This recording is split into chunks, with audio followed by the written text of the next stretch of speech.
नमस्कार के TV news में आपका स्वागत है। मैं हूं स्तुति और आइए एक नजर डालते हैं शहर की प्रमुख सुर्खियों पर। बाबा श्री काल भैरव का हरियाली श्रृंगार महोत्सव संपन्न, बड़ी संख्या में श्रद्धालुओं ने किया दर्शन।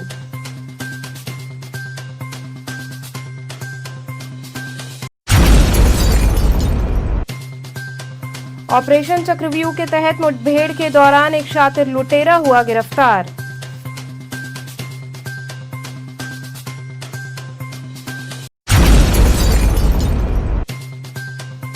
फायर कर्मियों को नया फर्राटा फैन मिला, धुएं से देगा राहत।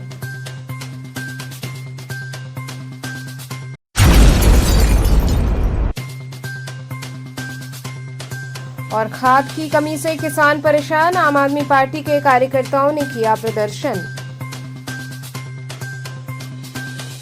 और अब खबरें विस्तार से। बाबा श्री काल भैरव का हरियाली श्रृंगार महोत्सव संपन्न हुआ, बड़ी संख्या में श्रद्धालुओं ने दर्शन किया। काशी के कोतवाल कहे जाने वाले बाबा काल भैरव का 111वां वार्षिक विराट हरियाली श्रृंगार महोत्सव भक्तिमय वातावरण में धूमधाम से संपन्न हुआ।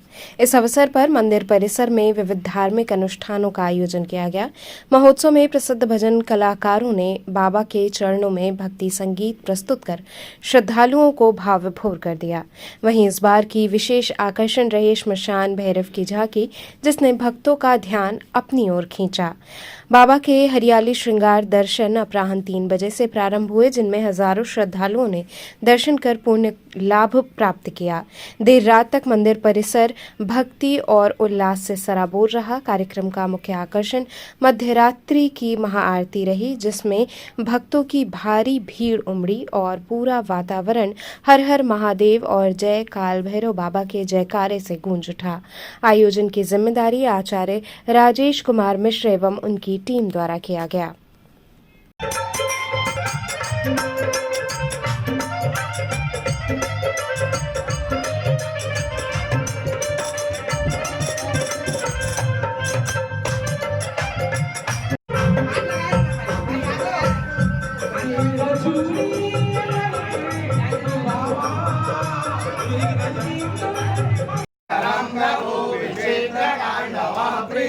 काशिकापुरादिनाथ काल भैरवं भजे, भक्ति मुक्तिदायकं प्रसादचारु विग्रहं, भक्तवत्सलं स्थितं समस्तलोक विग्रहं, विलिङ्गणं मनोगरे मलिङ्गणीलसस्फटे, काशिकापुरादिनाथ काल भैरवं भजे, पुरादिनाथ काल भैरवं भजे, काल भैरवाष्टकस्यति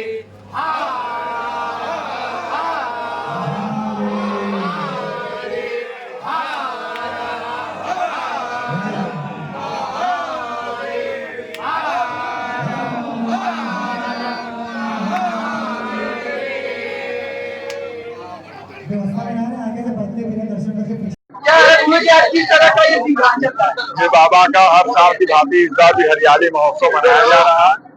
अति पुरानी श्रृंगार ये बाबा का 111वां साल है। इस श्रृंगार में बाबा का शमशान का रूप दिया गया है और बाबा को भंडारा और प्रसाद का वितरण किया जाता है।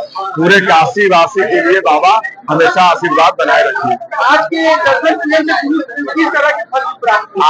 के दर्शन से हम सद्बुद्धि देंगे कि काशी वासी बाबा का हमेशा आशीर्वाद है और रहेगा।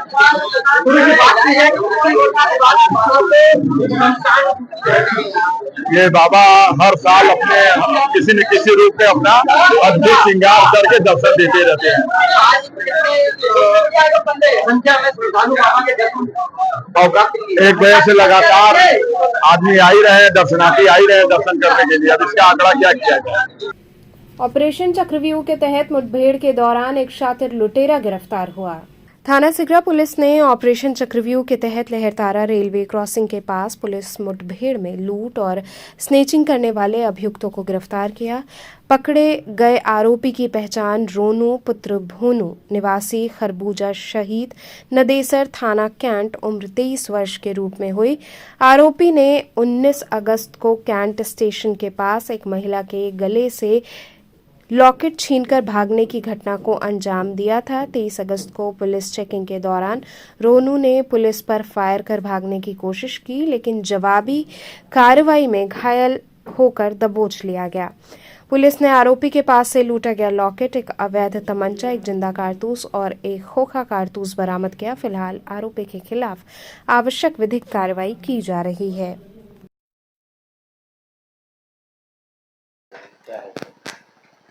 कल रात्रि में थाना सिगरा क्षेत्र में ऑपरेशन चक्रव्यूह के तहत विभिन्न क्षेत्रों में संदिग्ध व्यक्तियों और वाहनों को चेकिंग किया जा रहा था। उक्त दौरान एक संदिग्ध व्यक्ति पुलिस चेकिंग से बचने के लिए वहां से भागने की कोशिश की। संदेह के आधार पर इनको पीछा किया गया था, उसको पकड़ने की कोशिश की। उक्त दौरान उक्त व्यक्ति ने पुलिस के ऊपर फायर किया गया था। आत्मरक्षा हेतु पुलिस ने जवाबी फायरिंग किया, जिसमें इसके पैर में गोली लगी है। प्रारंभिक पूछताछ में पता चला है कि ये 19 अगस्त 2025 को इन्होंने ये थाना सिगरा क्षेत्र में रोडवेज के सामने एक महिला का चेन लॉकेट उसको छीना गया था और ये इसको मेडिकल फर्स्ट एड है तो उस समय हॉस्पिटल भेजा गया था और बाकी इनके विरुद्ध अग्रिम विधिक कार्रवाई सुनिश्चित की जा रही है। आपराधिक इतिहास क्या रहा है इसका, कितने बचे? ये अब तक इसके ऊपर कुल 2 मुकदमे हैं और जब इसकी गिरफ्तारी के दौरान जो छीना गया लॉकेट और इसके कब्जे से एक 315 का कट्टा बरामद हो गया। ठीक है, थैंक यू। फायर कर्मियों को नया फर्राटा फैन मिला जो घने धुएं से राहत देगा। आकस्मिक आग लगने की घटनाओं में सबसे बड़ी समस्या फायर कर्मियों के सामने घने धुएं का उठना है, जो न केवल उनके लिए सांस लेना मुश्किल बना देता है बल्कि आग पर तेजी से काबू पाने में भी रुकावट डालता है। इसी समस्या को ध्यान में रखते हुए फायर विभाग ने अपने फायर कर्मियों को अब नए प्रकार का फर्राटा फैन प्रदान किया है। ये फैन आग बुझाते समय उठने वाले धुएं को तुरंत फैलने से रोकता है और फायर कर्मियों के लिए ये एक सुरक्षित कार्य वातावरण सुनिश्चित करता है। हाल ही में फायर कर्मियों ने इस उपकरण का सफलतापूर्वक परीक्षण किया। परीक्षण के दौरान देखा गया कि इस फैन की मदद से धुआं जल्दी हटता है और आग पर नियंत्रण पाने की प्रक्रिया तेज होती है। इस अवसर पर फायर विभाग ने अन्य कर्मियों को भी इस उपकरण के संचालन, लाभ और सुरक्षा मानकों के बारे में जानकारी दी। विशेषज्ञों का कहना है कि इस प्रकार के उपकरण न केवल फायर कर्मियों की सुरक्षा बढ़ाते हैं बल्कि आग बुझाने की रणनीति को भी अधिक प्रभावी बनाते हैं। भविष्य में इसे अन्य फायर स्टेशन पर भी लागू करने की योजना है ताकि पूरे विभाग में अग्नि सुरक्षा में सुधार हो और दुर्घटनाओं के दौरान राहत कार्य तेज और सुरक्षित तरीके से किया जा सके।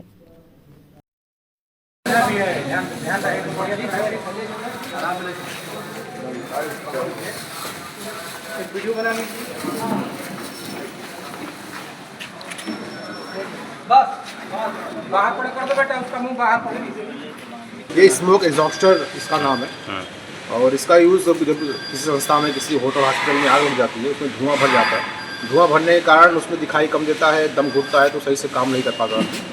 तो उस धुएं को बाहर निकालने के लिए इसका यूज़ किया जाता है। ये 3 प्रकार के होते हैं, एक इलेक्ट्रिक टाइप का होता है, एक बैटरी ड्रिवन होता है और एक पेट्रोल ड्रिवन। खाद की कमी से किसान परेशान है। आम आदमी पार्टी के कार्यकर्ताओं ने प्रदर्शन किया। खेती के मौसम में खाद की भारी कमी ने किसानों की मुश्किलें बढ़ा दी हैं। किसानों का कहना है कि वे घंटों लाइन में खड़े रहने के बावजूद खाद नहीं प्राप्त कर पा रहे हैं। इस गंभीर समस्या को लेकर आम आदमी पार्टी ने वाराणसी की विभिन्न तहसीलों में जोरदार प्रदर्शन किया। प्रदर्शन में किसानों और आप कार्यकर्ताओं ने सरकार पर आरोप लगाया कि योगी सरकार की लापरवाही ने अन्नदाताओं की पीठ तोड़ दी है। किसान अपनी ही जमीन पर अन्न उगाने के लिए बुनियादी आवश्यकताओं के लिए भटक रहे हैं, जबकि सरकार बड़े उद्योगपतियों के हित में काम कर रही है। आप नेताओं ने कहा कि खाद वितरण में व्यापक भ्रष्टाचार और कालाबाजारी हो रही है, जिससे असली किसानों तक खाद नहीं पहुंच पा रहे। उन्होंने मांग की कि किसानों को तत्काल पर्याप्त मात्रा में खाद उपलब्ध कराई जाए और संबंधित अधिकारियों और कर्मचारियों पर सख्त कार्रवाई की जाए। किसानों का कहना है कि खाद की कमी के कारण बुआई में बाधा आ रही है और यदि सरकार ने जल्द राहत नहीं दी तो उनकी फसल पर भी गंभीर असर पड़ेगा। प्रदर्शनकारियों ने यह भी कहा कि प्रभावित किसानों के लिए विशेष राहत पैकेज की घोषणा की जानी चाहिए। खाना बाजारी करो, अरे निकम्मी सरकार होश में आओ, निकम्मी सरकार होश में आओ। आज इस वाराणसी में सदर तहसील मुख्यालय पर ही नहीं, पूरे प्रदेश के सभी तहसील मुख्यालयों पर आम आदमी पार्टी उत्तर प्रदेश की योगी सरकार द्वारा जो किसानों के हित की कभी ध्यान नहीं रखती और हमारे किसानों के खाद का चोरी बाजारी इस राज्य में खुलेआम चल रहा है। बहुत लंबी लंबी लाइनें, घंटों घंटों तक हमारे किसान, हमारी महिलाएं खाद लेने के लिए लाइनों में खड़ी हैं। बारिश हो रहा है, ढेर सारी परेशानियां और किल्लत हो रही है, लेकिन हमारी सरकार के कान में जू नहीं रेंग रहा है। क्योंकि सरकार की जिम्मेदारी है, अन्नदाता अन्न उपजाता है, पूरे देश का पेट पालता है और आज किसान ही दर दर की ठोकरें खा रहा है। इसलिए हम उत्तर प्रदेश की सरकार से मांग करते हैं कि हमारे अन्नदाता को, किसानों को ये खाद की जो सामग्री है उसे कालाबाजारी रोककर उन्हें उपलब्ध कराएं। अन्यथा की स्थिति में हम लोग आगे भी बहुत सुनियोजित तरीके से आंदोलन चलाने को बाध्य होंगे और हमारे और भी साथी हैं, इनसे भी आप बात कर लें। स्वामी हरसेवानंद पब्लिक स्कूल में अंतर हाउस नृत्य प्रतियोगिता में प्रतिभा और संस्कृति का संगम दिखा। स्वामी हरसेवानंद पब्लिक स्कूल गढ़वाघाट रमना में सीसीए कार्यक्रम के अंतर्गत अंतर हाउस नृत्य प्रतियोगिता का आयोजन उत्साहपूर्वक संपन्न हुआ। कार्यक्रम का शुभारंभ स्वामी जी के चित्र पर माल्यार्पण एवं दीप प्रज्वलन से हुआ, जिसे बाबा प्रकाश दयानंद ने संपन्न किया। चारों हाउस दयानंद, विवेकानंद, रमन एवं टैगोर हाउस के बीच आयोजित इस प्रतियोगिता में राधाकृष्ण नृत्य, झिझिया लोक नृत्य, कजरी, शिवतांडव आदि प्रस्तुतियों ने दर्शकों का मन मोह लिया। प्रतियोगिता परिणाम में दयानंद एवं रमन हाउस ने संयुक्त रूप से प्रथम स्थान प्राप्त किया, जबकि विवेकानंद हाउस द्वितीय तथा टैगोर हाउस तृतीय स्थान पर रहा। पुरस्कार वितरण बाबा जी के कर कमलों से संपन्न हुआ। प्रधानाचार्य चंद्रशेखर सिंह ने विद्यार्थियों के उत्साह एवं रचनात्मक प्रतिभा की सराहना करते हुए कहा कि इस प्रकार की गतिविधियां विद्यार्थियों के सर्वांगीण विकास में सहायक होती हैं। कार्यक्रम में सभी शिक्षकगण एवं विद्यार्थी उपस्थित रहे।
रोहनिया विधानसभा में 37 विकास कार्यों का लोकार्पण किया गया। चितईपुर पंचकोशी मार्ग स्थित एक लॉन में रोहनिया विधायक डॉक्टर सुनील पटेल एवं भाजपा जिलाध्यक्ष हंसराज विश्वकर्मा ने 37 विकास कार्यों का लोकार्पण किया।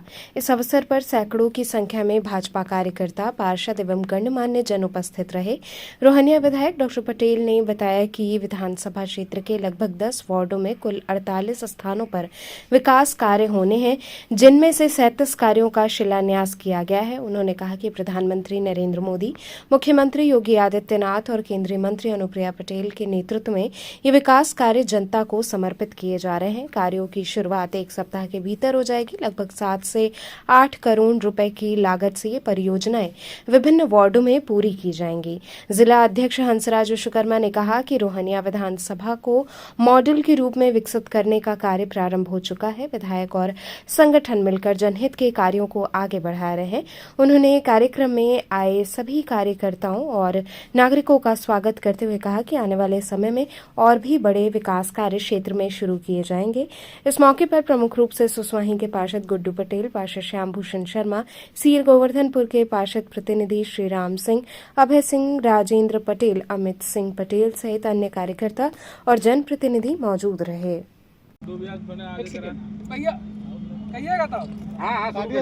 नमः पार्वती पतये।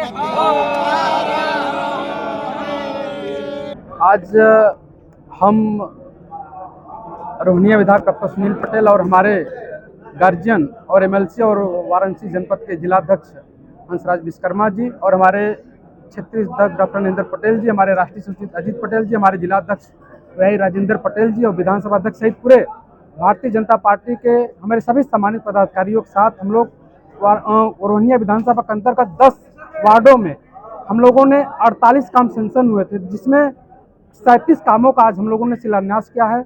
आज ये सौगात माननीय प्रधानमंत्री नरेंद्र मोदी जी, माननीय मुख्यमंत्री योगी आदित्यनाथ जी और हमारी नेता भानुप्रिया पटेल जी के मार्गदर्शन में आज हम दोनों भाई मिलकर अपने क्षेत्र की जनता को सौगात देने जा रहे हैं। आज हम लोगों ने शिलान्यास किया, कल अब इसके बाद तुरंत काम चालू होगा, लोग इसका सदुपयोग कर पाएंगे। कितने करोड़ का ये शिलान्यास हुआ है? ये लगभग 7-8 करोड़ के लमसम नियर अबाउट, हमको एग्जैक्ट नहीं पता, लेकिन 7 से 8 करोड़ रुपए का ये कार्य है सर। बाबा बटुक भैरव मंदिर में जल विहार श्रृंगार महोत्सव आयोजित होगा। तैयारियों को अंतिम रूप दिया जा रहा है। आगामी 24 अगस्त को बाबा बटुक भैरव मंदिर में भव्य जल विहार श्रृंगार महोत्सव का आयोजन किया जाएगा। इसको लेकर मंदिर परिसर में जोरों शोरों से तैयारियां चल रही हैं। मंदिर के महंत भास्करपुरी जी ने बताया कि आयोजन को भव्य स्वरूप देने के लिए विशेष रूप से कोलकाता से दर्जनों सजावटी सामान और कारीगर बुलाए गए हैं, जो मंदिर प्रांगण को आकर्षक फूल पत्तियों से सजा रहे हैं।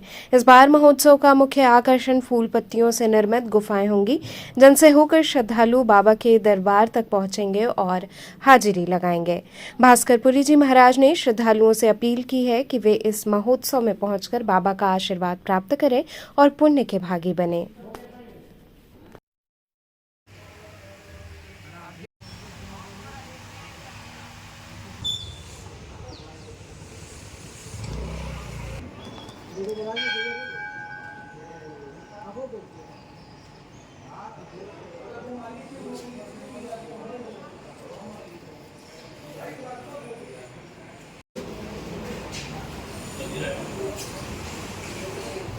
इस जल विहार की तैयारी चल रही है। 24 तारीख को जल विहार श्रृंगार है। आज 27वां साल है। तो इस बार क्या खास है? इस बार बाबा उस पर सूर्य के सिंहासन पर जजमा बैठे रहेंगे, क्योंकि रविवार का दिन सूर्य भगवान का दिन रहता है। सूर्य सिंहासन बन रहा है। तो हो वगैरह है काफी सुबह 5 बजे से रात्रि 12 बजे तक दर्शनार्थियों के 12 क्या, जब तक दर्शनार्थी रहेंगे तब तक मंदिर का पट खुला रहेगा। और सुबह 5 बजे से ही दर्शनार्थियों को प्रसाद का वितरण भी कंटिन्यू चलता रहेगा। सांस्कृतिक प्रोग्राम नहीं, सांस्कृतिक प्रोग्राम क्योंकि मंदिर में जगह फाउंटेन का पूरा हरियाली रहेगा पीछे आगे, और प्रसाद का भी उसमें हरियाली में कोई कमी नहीं रहेगी। और हम मान जी होकर बड़ी बात नहीं बोल सकते हैं, पूरे पूर्वांचल में ऐसा श्रृंगार नहीं होता अगर ऋषा बटुक भैरव मंदिर का होता है। भारी भीड़ को देखते हुए क्या प्रशासन बहुत सहयोग करेगा। हम कल प्रशासन से मिले, पूरा प्रशासन सहयोग करेगा। निकासी द्वार और विकास द्वार दोनों सीसी कैमरा वगैरह सब है, सब लगे हुए हैं। तो किस तरह की तैयारी चल रही है? फूल वगैरह और फूल सब हमारे कलकत्ते से कारीगर है, कलकत्ते के आदमी लगे हुए हैं। आपने खुद सर्च करके फोटो लिया होगा, कोई बनारस का फूल और बनारस के कारीगर नहीं है। गुफा जो बन रहा है हमारा, गुफा बनारस के लोकल कारीगर बना रहा है घनश्याम, और जो कलकत्ते के काम करे लोकल माली मनोज के द्वारा हो रहा है। आउटडोर इन दोनों अलग अलग व्यवस्थाएं की गई। जी हाँ, अलग अलग, क्योंकि एक आदमी नहीं कर सकता ना। 3 प्रोग्राम चल रहा है। एक बाहर का गुफा का काम प्रदीप कर रहा है। क्या कहना चाहेंगे ताकि बस बाबा का अधिक से अधिक लोग दर्शन करके प्रसाद ग्रहण करके बाबा का दर्शन कर पूर्ण के आभारी बने। मां कूष्मांडा श्रृंगार महोत्सव एवं संगीत समारोह के दौरान ख्याति लब्ध कलाकारों ने अपनी प्रस्तुतियां दी। दुर्गाकुंड स्थित मां कूष्मांडा दुर्गा मंदिर में 7 दिवसीय श्रृंगार महोत्सव इस बार और भी विशेष बन गया है। पहले 3 दिन जहां शास्त्रीय संगीत की स्वर लहरियों ने भक्तों को मंत्रमुग्ध किया, वहीं अब अगले 4 दिन लोक संगीत की अमृत धारा बहाई जाएगी। श्रृंगार महोत्सव में देश भर से आए कलाकार अपनी अपनी प्रस्तुतियों से मां के चरणों में भक्ति अर्पित कर रहे हैं। आयोजन की खासियत ये है कि यहाँ नए और युवा कलाकारों को भी अवसर मिलता है, जिससे वे अपने हुनर को मंच पर प्रस्तुत करते हैं और वरिष्ठ कलाकारों से सीख भी प्राप्त करते हैं। महंत पंडित कौशलपति द्विवेदी ने बताया कि इस वर्ष प्रतिदिन मां कूष्मांडा का अलग अलग राजर्षि श्रृंगार किया जा रहा है। साथ ही कई पद्म अलंकृत कलाकारों की उपस्थिति से मंदिर प्रांगण में हर दिन कला और आस्था का अद्भुत संगम देखने को मिल रहा है।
बम बम बम झम झम झम झम झम गुगदा करता करता करता राम राम दो तरंगला ओम डिम डिम डम रूपाजे गिर कैलाश कर परनाजे ढंग ढंग ढंग ढंग बाजे शेष गंग ढंग विराजे रमा रमा है सब सुरसाजे कर छोड़ डम रूने नाचे शु जम जम जम जम जम जम जम जम जम जम जम जम शु जम जम जम जम जम जम जम जम जम।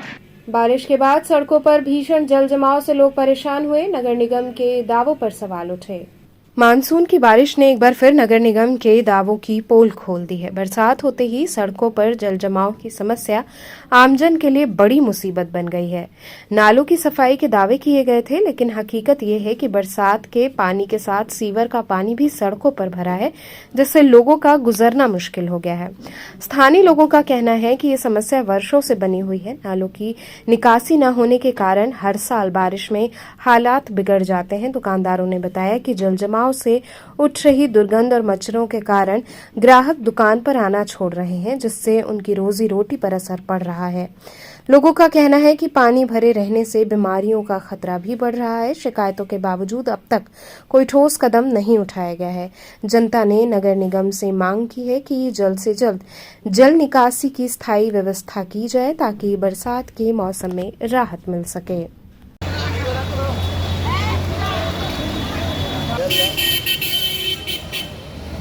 वायरल करेगा क्या?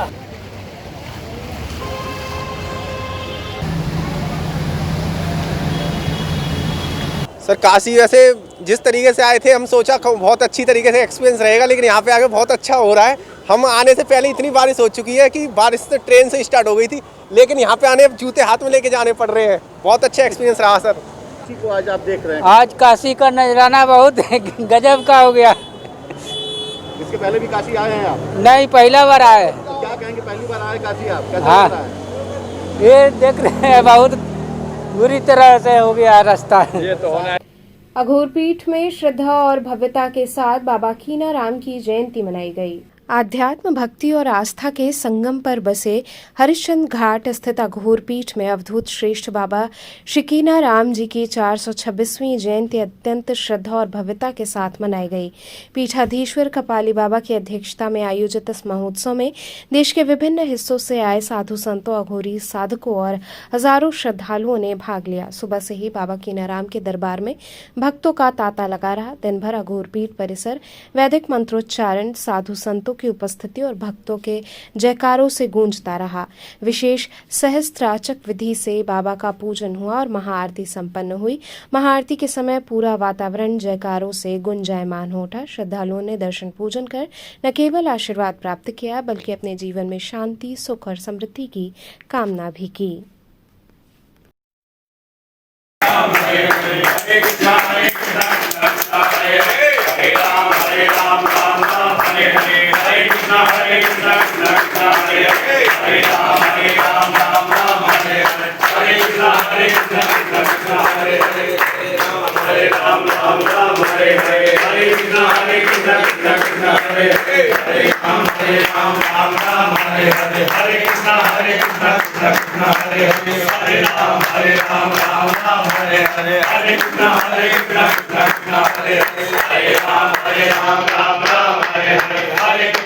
देखिए, ये काशी का सुप्रतिष्ठित धार्मिक आयोजन है जो कमोबेश सबसे पुराना आयोजन काशी का माना जा सकता है और यह परंपरागत आयोजन है जो प्रत्येक वर्ष मनाया जाता है। 1989 से मेरे द्वारा इस कार्यक्रम को थोड़ा भव्यता और प्रदान की गई है। इसके पहले भी ये कार्यक्रम चलता था और इसकी संगीत संध्या केवल काशी घराने के शास्त्रीय संगीत से होती थी। इसमें बहुत से आयोजन एक साथ होते हैं, इसलिए इसको समारोह कहा गया है। सूक्ष्म रूप से 4 दिवस का और स्थूल रूप से 2 दिवस का एक कार्यक्रम है, जिसमें कल से ये विधिवत प्रारंभ हुआ।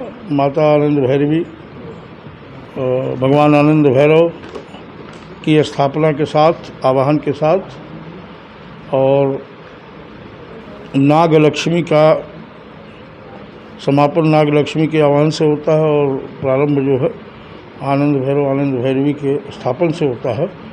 वहाँ से कार्यक्रम शुरू हुआ और योगिनी चक्र पूजन और शमशान पीठ पूजन 2 कार्यक्रम पृथक पृथक रहे। शमशान पीठ पूजन में काशी के समस्त देवताओं का सात्विक, रासिक, तामसिक तीनों विधि से पूजन हुआ और अलग अलग सामग्रियां सबके हाथ में थी। जिसको सात्विक करना तो सात्विक कर रहा था, जिसे तामसिक करना तामसिक कर रहा था। और शमशान पीठ के पूजन में इस तरह से क्रिया संपादित हुई। उसके पश्चात योगिनी चक्र का पूजन हुआ।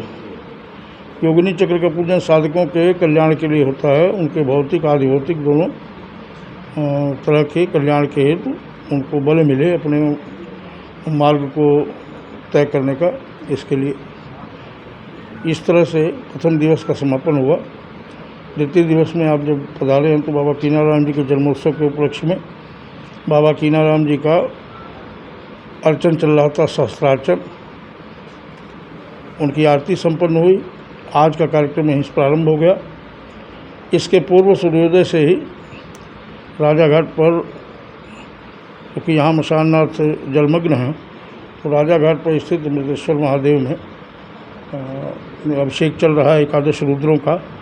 जो हर रुद्र की अलग अलग उपासना पद्धति है, उपासना विधि है, जो मुंडमाला तंत्र में उल्लिखित है। उसके अनुसार 11 रुद्रों का पूजन चलता है, जो सूर्योदय से लेकर के सूर्यास्त तक चलता है। इसके बाद शाम को संगीत का कार्यक्रम है, जिसमें एक ही मंच पर शास्त्रीय वादन, शास्त्रीय गायन, उपशास्त्रीय गायन, लोक गायन, परंपरागत गायन सारी विधाएं प्रस्तुत की जाएंगी। और साथ ही साथ जो हमारी सनातनी परंपरा है उसके अनुरूप बाबा का भोग प्रसाद, अन्नपूर्णा का आशीर्वाद यानी भंडारे का भी आयोजन है, जिसमें हजारों लोग प्रसाद ग्रहण करेंगे। संगीत कलाकार कहाँ से आ रहे हैं? देखिए, तो जो एक बार आता है दोबारा जरूर हाजिरी लगाने आता है, इसलिए कब कौन प्रकट होगा ये तो कहना बड़ा कठिन है। लेकिन देश के कोने कोने से, कर्नाटक, तमिलनाडु, आंध्रा, अरुणाचल, ऐसी जगहों से कलाकार हैं। बिहार से हैं, मध्य प्रदेश से हैं, अपनी काशी की धरती के भी बच्चे हैं जो अपना यहाँ प्रस्तुति अपनी देंगे। संक्षिप्ततः कार्यक्रम यही है। महाराज जी, काशी चूँकि मोक्ष नगरी है, यहाँ बाबा सभी स्वरूप में विराजमान है। और यहाँ पे एक गृहस्थ आश्रम के लिए संदेश है आपसे कि अघोर कार्यक्रम में अगर गृहस्थ आश्रम शामिल हो सकते हैं कि नहीं? देखिए,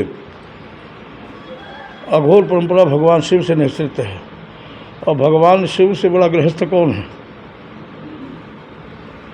भगवान शिव समस्त विषमताओं को धारण करते हुए अपने परिवार को प्रेम पूर्वक पालन करते हैं। तो ये एक संदेश है घोर चतुर्दशी का कि समस्याएं कितनी भी हो, परिवार का पालन भी एक पूजा के समान है और इस परिवार का पालन प्रेम पूर्वक ही करना चाहिए। और हम सभी का आह्वान करते हैं, हम लोग भी गृहस्थ आश्रम की ही उत्पत्ति हैं, धरती फाड़ के तो निकले नहीं, तो गृहस्थों से जुड़ाव कैसा? तो जो भी शामिल होना चाहते हैं, जिनकी जो अपनी आत्मा में भगवान शिव को धारण करते हैं, वो उनके लिए जाति भेद, लिंग भेद, धर्म भेद कुछ भी नहीं है, वो आ सकते हैं और इस आयोजन के भागीदार बन सकते हैं। बीएचयू में bank of India staff association का त्रैवार्षिक अधिवेशन आयोजित हुआ। काशी हिंदू विश्वविद्यालय स्थित मालवीय मूल्य अनुशीलन केंद्र में bank of India staff association Uttar Pradesh का 2 दिवसीय 11वां त्रैवार्षिक प्रांतीय अधिवेशन प्रारंभ हुआ। इस अधिवेशन का उद्घाटन 23 अगस्त को हुआ और इसका समापन 24 अगस्त को होगा। बैंक ऑफ इंडिया उत्तराखंड के महामंत्री आनंद कुमार मिश्रा ने बताया कि अधिवेशन प्रत्येक 3 वर्ष में एक बार आयोजित किया जाता है। इसमें संगठन के कर्मचारियों को जोड़ा जाता है और 3 साल की कार्यकारिणी के कामकाज की समीक्षा और आलोचना की जाती है। साथ ही संगठन के अंदर हुई कमियों और उन्हें सुधारने के उपायों पर चर्चा की जाती है। इस अधिवेशन में उत्तर प्रदेश और उत्तराखंड की 8 आंचलिक इकाइयां आगरा, देहरादून, गोरखपुर, लखनऊ, कानपुर, वाराणसी आदि से प्रतिनिधि पहुंचे। चालू हुआ है, किन किन मुद्दों पर आज यहाँ पे चर्चाएं होंगी? यह अधिवेशन हमारा पूरा प्रदेश स्तर का होता है, त्रैवार्षिक अधिवेशन है। हर 3 साल पे हम करते हैं। एक चुनाव की कार्यकारिणी की गठित करते हैं और उसमें हम लोग पदाधिकारियों का चुनाव करते हैं और हमारे 8 जोन हैं, जैसे कि कानपुर, देहरादून, उत्तराखंड देहरादून और आगरा, हरदोई, बनारस, गोरखपुर, 8 अंचल के लोग यहाँ पे डेलीगेट और ऑब्जर्वर के रूप में आते हैं। और हम आने की संभावना है, हमारे यहाँ 220 लोग कम से कम उपस्थित हैं आज। और ये मीटिंग पूरे भव्य समारोह की तरह हम लोग मनाते हैं और ये ट्रेड यूनियन में एक मिसाल कायम करती है, जिससे लोगों को आपस में जोड़ने का काम करते हैं। हम बैंक के सारे स्टाफ है, बैंकर्स है और सब लोग एक दूसरे के सहयोग से ये संगठन को बनाते हैं।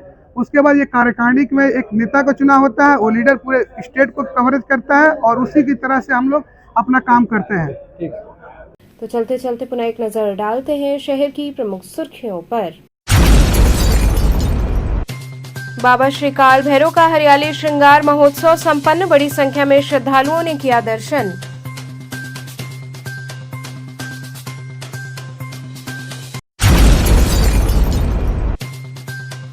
ऑपरेशन चक्रव्यूह के तहत मुठभेड़ के दौरान एक शातिर लुटेरा हुआ गिरफ्तार।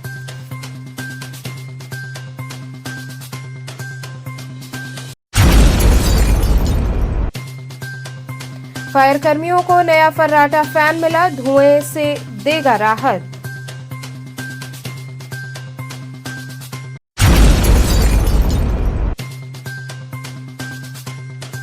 और खाद की कमी से किसान परेशान, आम आदमी पार्टी के कार्यकर्ताओं ने किया प्रदर्शन।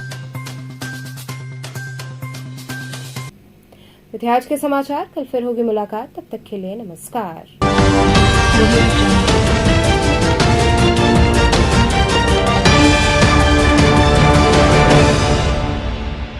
खबरों से जुड़े रहने के लिए हमारे चैनल KTV वाराणसी को सब्सक्राइब करें और लेटेस्ट अपडेट्स के लिए बेल आइकन को प्रेस करें।